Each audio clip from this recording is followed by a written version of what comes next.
We have a massive New York Jets free agency update as an insider for the Jets has revealed new targets for a position of heavy need. And while the New York Jets are looking at a bunch of new names, there is another guy who they have considered bringing back to the team as well, as they look at multiple different outlets to find a huge portion of this team, especially for new quarterback Justin Fields. And we're going to break it all down. What's up, guys? Welcome back to Jets Digest. It's Chris and Matt here, and we're going to jump right into things as always. And guys, if you're enjoying the channel and are part of that 74% that's not subscribed to Jets Digest, if you hear those sirens out my window, well, they're coming for you for not being subscribed. And if you can't hear them, then that joke did not land whatsoever. But we're going to jump right into things because NFL insider Matt, Chris Kirschner, did talk about Darren Mougey and his plans for the New York Jets to how it pertains to the tight end position, a position of need. And it was mentioned, also this is by Zach Rosenblatt. Chris Kirschner is the Yankees beat writer. Got the Athletic guys mixed up, not going to lie there. But as mentioned by Rosenblatt, wide receiver and tight end are needing to be the top priority for the Jets. The Jets need a safety valve for Fields and ideally good blockers at that position too when it comes to tight end. Depending on cost, Rosenblatt did mention that he'd frankly consider a trade for Dallas Goedert, a solid pass catcher and good blocker, and Michael Mayer as an intriguing only 23-year-old. Though bringing back Tyler Conklin and pairing him with another tight end wouldn't be a bad idea either.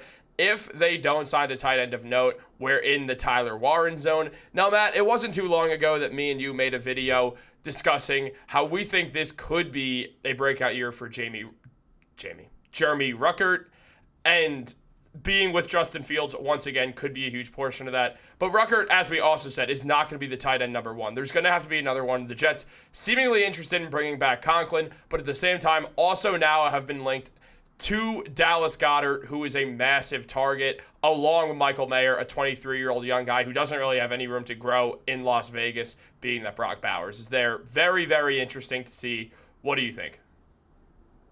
I think these are both good ideas. We need not only a tight end, but like the article described, we need more weapons for Justin Fields to be able to throw to. We have Garrett Wilson, and that's it when we're talking about actually relevant weapons who we can depend on. So Dallas Goedert, a former second-round pick out of South Dakota State for the Philadelphia Eagles, very successful career in Philadelphia. I would be excited if we were going to go ahead and make a trade for Dallas Goedert. One, because I think he's a good player. I think he's a tough player. He broke his forearm and then came back in the same season, which was insane. But also, if we pick up Dallas Goedert, that means we're not going to draft Tyler Warren, and tight ends are not worth top 10 draft picks, but especially when we need offensive linemen. But let's keep talking about Dallas Goedert. He is someone who he is solid in the run game. He's not known as a run blocker, but he's solid. But mostly he's a vertical threat, and he would be someone who Justin Fields would love to throw to, a big body target who has very sure hands and is going to be able to make plays in the receiving game. The Philadelphia Eagles have moved on from a lot of defensive players this offseason. I am not sure what they're going to be doing offensively. I know they want to keep that strong core of offensive playmakers around Jalen Hurts. They made a big signing to offer Saquon Barkley a ton more money, which he gladly agreed to. And they want to make sure Jalen Hurts is as comfortable as possible. And with that in mind, they are at least they want to keep Dallas Goedert around. Are they going to be able to contractually keep Dallas Goedert around? I hope they can't, because I hope the New York Jets can swoop in for him. But let's talk about the guy who, to me, could be an even more exciting trade target. And what you said, Michael Mayer. Michael Mayer was a very early second-round pick out of Notre Dame for the Oakland Raiders, for the Las Vegas Raiders. He was thought to be a really, really top-end tight end prospect, but then, in the NFL, his lack of athleticism kind of showed up. And then, like you said, he was only in the NFL for 1 year when the Raiders went ahead and drafted Brock Bowers over him, which kind of caps how much he can. You're saying it's capping how much he can really grow. I mean, I think they can use a lot of 12 personnel when you have two really good tight ends with Bowers and then with Mayer as well. So he is more exciting to me because I loved his film coming out of Notre Dame. I think he is someone who has a lot of room to grow. Tight ends take a long time to develop in the NFL because they have to learn how to do all the receiver stuff, which is like, running routes, getting his hands good, and just doing all the wide receiver catching stuff really well as learning how to block at the same time. So Michael Mayer, he's got to learn how to do all those things. If you saw this year, we didn't see him a lot on the field because he stepped away from the team for personal reasons. I want to be careful what I say because going on, Reddit and sources close to the Raiders, it seemed to be like it was described as a personal issue that he has encountered in the past, and that's what was taking him out of games. Raiders, like Reddit, they were saying it was depression, but that's just what non-confirmed sources are saying. So I don't want to spread anything that's not true. So I just want to put that out there.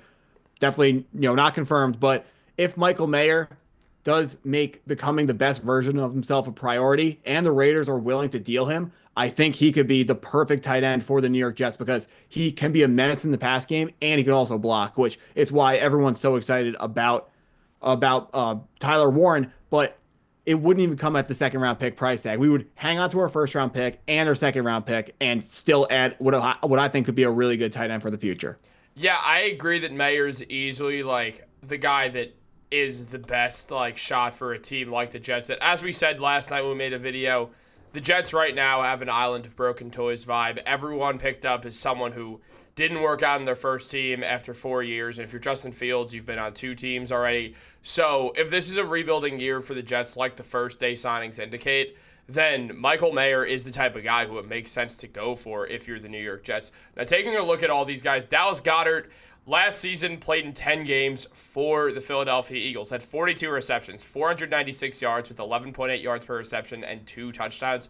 The touchdowns is below his career average. The numbers for a tight end are fine, obviously hindered by the fact that he only played in 10 of the 17 games, which is going to have a huge impact on things. On top of that, you also look at a guy like Mayer, who played in 11 games for the Raiders as really the second tight end, obviously, because of Bowers. He had 21 receptions, 156 yards, 7.4 yards per reception, did not score a touchdown.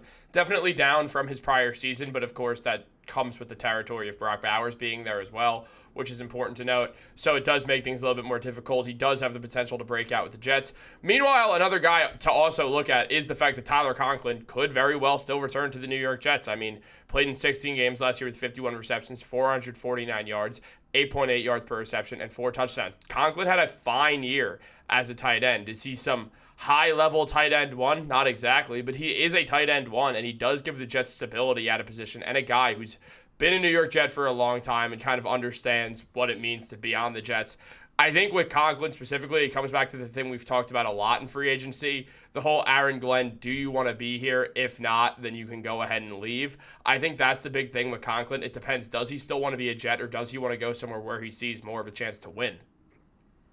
Yeah, like I said in a video I made about him specifically, I think he's a good player. I think he would have put up more yards had we had better quarterbacking play and better play calling and a better offense. But, obviously he didn't have the yards that he envisioned having with the team, and of course didn't have the winning success. But he is a player who definitely has untapped potential, even though he's 29 or 30 years old. I think he just turned 29. Yeah. That's definitely a player that, just watching him on Sundays, I feel like he can do more if he gets more opportunities. And the New York Jets right now, we have a ton of opportunities because Justin Fields is going to be throwing the ball, and he can't only throw to Garrett Wilson. So we're going to need more guys.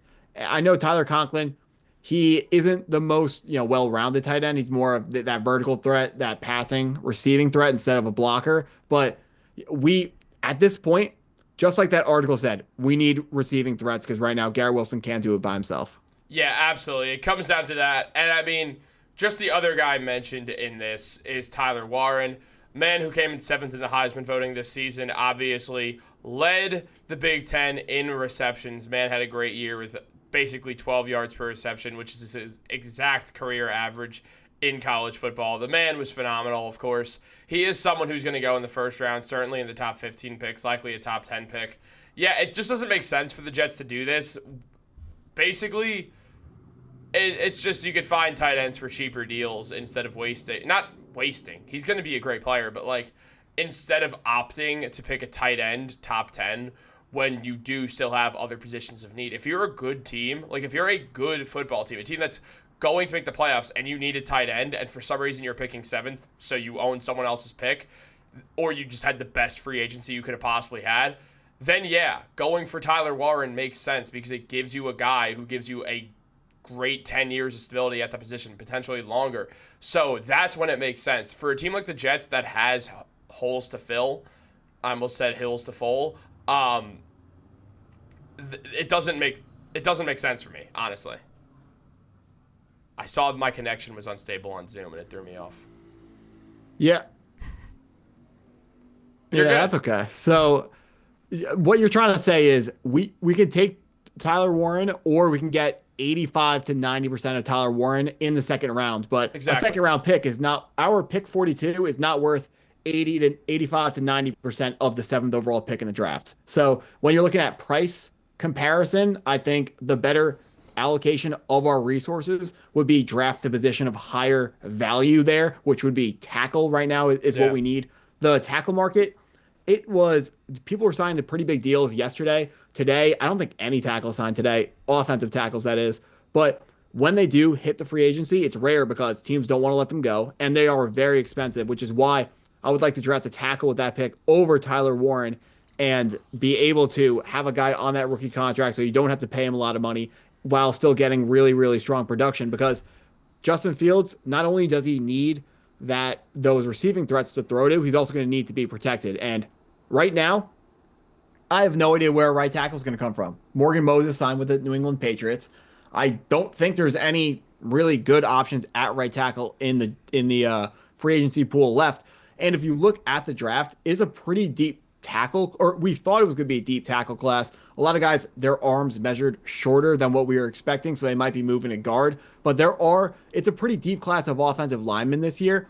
And I do think, either that first round pick or the second round pick could end up being that answer at right tackle. Although I really hope it's in the first round, because I think there's two guys at the top, Kelvin Banks Jr. out of Texas, and then Armand Membo out of Missouri, who I think both could be the right tackle of the long-term future for the New York Jets.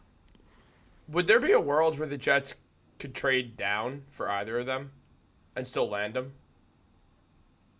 I mean, you never know. Last year we saw Michael Penix, who was supposed to be a second-round pick, go top 10. So, yeah, true. I mean, it depends on how far they go down. If they go down, so the rumor is with Kelvin Banks is that he won't fall past the Miami Dolphins, which makes sense because they like to run. You've heard about the vertical offense. They like to pretty much run a horizontal offense where they get offensive linemen running out and they throw the ball to their speedy guys like Devin Achane or Jalen Waddle, and they'll try to run behind the blockers. And I shouldn't say they try, because they definitely do. It works out really well. Their offense is sick. I'm jealous. But Kelvin Banks is highly athletic, so he's going to be able to fill that role really well. Armand, as an offensive lineman, he's athletic, so he can pull and block deep down in front of the field in front of those guys. But Armand Membo, he's kind of skyrocketing up draft boards right now. It's easy to see why when you watch the film. I think he could be like a J.C. Latham type riser where he goes higher in the draft than we're expecting. So if we traded down, I'm not talking about trading down 1 or 2 spots, because obviously they'll probably still both be there with 1 or 2 spots. No. You're talking about we trade down 15 to 18. I would say it's unlikely that they're there, but it's the NFL draft. No one really knows what's going to happen until it actually happens. So, but even if we don't get one of those guys, if we trade down, I would be definitely in on getting I think his name is Johnny Cornelius out of Oregon's another tackle that we could get, but later down on the draft board, or Josh Simmons out of Ohio State. But if you give me, another pick, let's say we move, I'm not sure. I think Tampa Bay is picking at 19. Let's pretend they want to send us their 2026 first and their pick 19. So we pick up a first for next year and we move back 12 spots. So we're going to get a worse tackle prospect, but we get that first round pick for next year. I'm all board. I'm all on board with that. Right now, that is the number one thing I think the Jets should do, but you can't just move down without someone who wants to move up. So we got to find someone who wants to move up.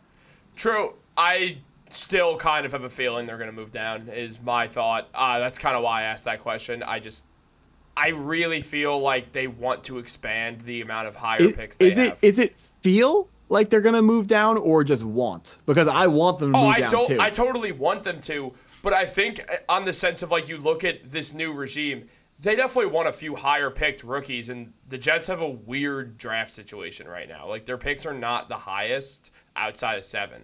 So it would make sense to want to kind of make a mold. At the same time, though, you could argue that it totally makes sense that they want a top 10 pick in their first regime as well. So we'll see what happens with the Jets. I do hope they trade down for sure. I think it just makes the most sense for this team at the moment. But guys, let us know what you think about all that. The tight ends, the draft, Comment down below. We'll get back to it. Like this video, subscribe, turn on post notifications. Have a great day, and go Jets.